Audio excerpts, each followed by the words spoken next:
In order to add an eSIM card to an Android phone, the first thing you want to do is you want to open up your settings like you normally would. Then please go to the search bar and look up SIM.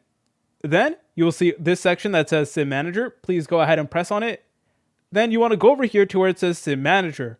Once you're over here, you're going to see this option that says eSIMs, and you can add an eSIM over here. So downloading an eSIM, you can connect to mobile networks without a physical SIM card. So you're able to go ahead and just select on it just like so. So you guys could either transfer SIM from another phone, you could scan a QR code, recover deleted eSIM, or search for eSIMs as well. So there's a lot of good options over here. Let's go ahead and select on search for eSIMs, for example. So you guys can press over here where it says scan QR code, and you could scan the QR code from your service provider, or you guys can even enter an activation code. So if you have an activation code, here's where you would go ahead and actually enter it in order to connect your eSIM.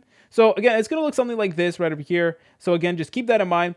And you guys are also able to go ahead and transfer SIM from another phone. So if you have like an old phone, then you're able to go ahead and do this process as well. So it is going to vary depending on how you're trying to add your eSIM.